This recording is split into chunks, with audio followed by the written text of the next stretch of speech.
Assalamualaikum warahmatullahi wabarakatuh. Bismillah, alhamdulillah sobat, semoga sehat selalu ya. Hari ini kita akan melanjutkan apa yang kita bahas di pertemuan sebelumnya, bagaimana cara mengajarkan hafalan Al-Quran yang efektif. Pada video yang sebelumnya sudah kita bahas ada 3 aspek nih, agar saat kita ngajar mendapatkan hasil yang efektif. Jadi santri kita, murid kita yang kita ajarin ini hafalannya bagus, melesat, dan kita juga seperti itu, hafalan kita bertambah bagus, bukan cuma sekedar kuantitas, tapi kualitasnya juga bertambah bagus. Dan insya Allah kita lanjutkan sekarang. Cara yang keempat ini adalah dengan memperkuat motivasi kepada siswa kita, anak didik kita.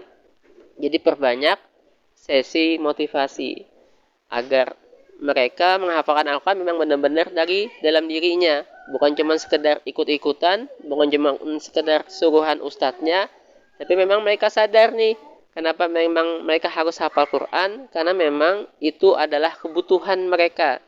Mereka butuh untuk hafal Quran, mereka butuh untuk bersama Al-Quran, mereka butuh untuk selalu dekat dengan Al-Quran. Nah, ini yang kita bangun, kebutuhan ini yang kita bangun kemudian.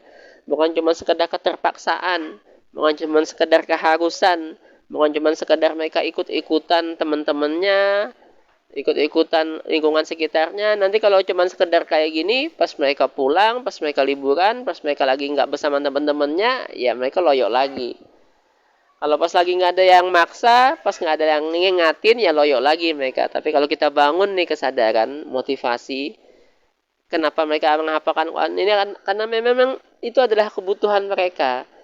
Kebutuhan mereka untuk dekat bersama Al-Quran. Kalau sudah terbangun ini, maka bagaimanapun kondisinya, mereka nantinya selalu akan semangat untuk bersama Al-Quran, semangat untuk menghafalkan Al-Quran. Nah, yang kita bangun juga motivasi ini bukan cuma sekedar semangat menghafalnya ya, tapi juga harus semangat murojaahnya. Kita bangun juga mereka semangat mengulang-ulang hafalannya, karena ini adalah satu paket nih. Hafal Quran dengan murojaah hafalan Quran itu adalah satu paket, nggak bisa dipisahkan sedikit pun. Nah, yang kelima sahabat, maka yang kita kejar juga, yang kita ingatkan juga santri kita ini adalah selain mereka nambah hafalan juga adalah ngulang hafalannya. Jadi setiap kali mereka nambah, mereka juga harus ngulang hafalan.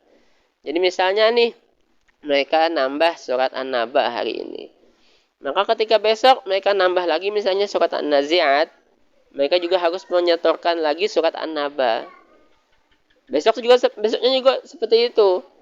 Ketika mereka misalnya menyetorkan surat Abasa, mereka juga harus menyetorkan surat An-Nazi'at.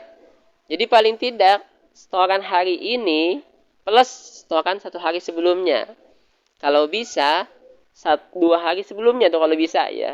Tapi kalau misalnya banyak tadi misalnya yang mereka setorkan, misalnya 1 surat sekalian An-Naba, lalu besoknya Nazi'at, ya nggak masalah. Yang penting 2 hari.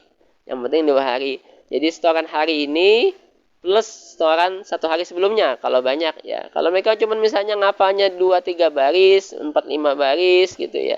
Maka kalau bisa setorannya 2 sebelumnya ya.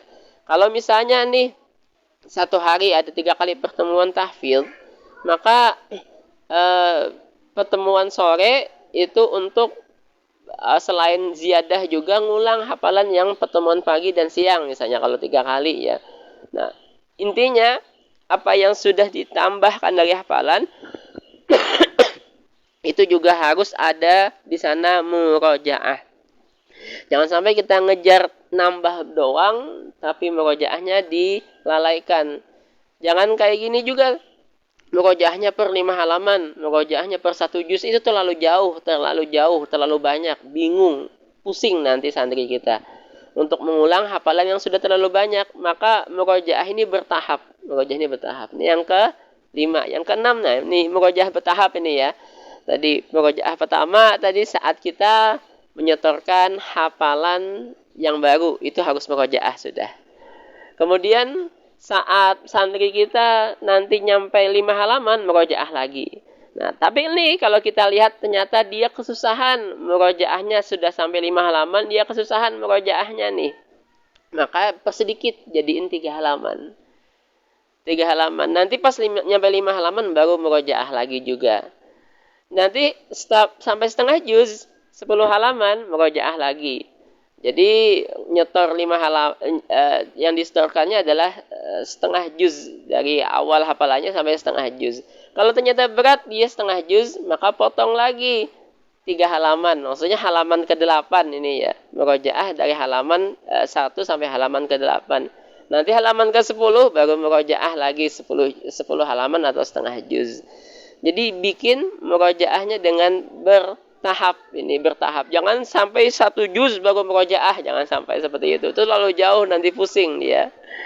Nah, sama seperti itu juga nanti sampai halaman 15 juga kayak gitu. Murojaah halaman 16 sampai halaman ke-11 sampai halaman 15 gitu ya.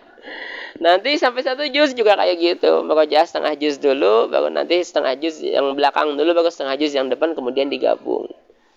Nah, nanti sampai hafalan juz yang kedua selesai 2 juz, maka murojaah lagi.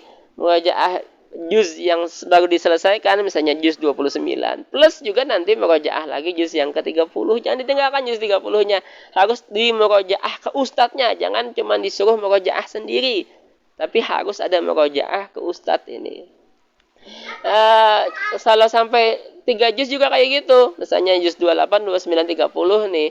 Maka murojaahnya juga setelah juz 28, 29, 30 juga nih murojaah. Nah, nanti kalau sudah 4 juz, 27, juz 27, maka juz 27 aja yang di murojaah. Juz 27 aja yang murojaah ya. 28, 29, 30 ditinggalkan dulu. Nanti kalau sudah sampai hafalannya 5 juz atau 6 juz, baru yang 28, 29, 30 juga di murojaah ulang lagi. Seperti itu, sahabat. Nanti insya Allah kita sambung lagi bagaimana cara mengajar hafalan yang efektif ini. Insya Allah bermanfaat. Mohon maaf. Subhanakallahumma bihamdik. Asyhadu an la ilaha illa anta astaghfiruka wa atubu ilaik. Wassalamualaikum warahmatullahi wabarakatuh.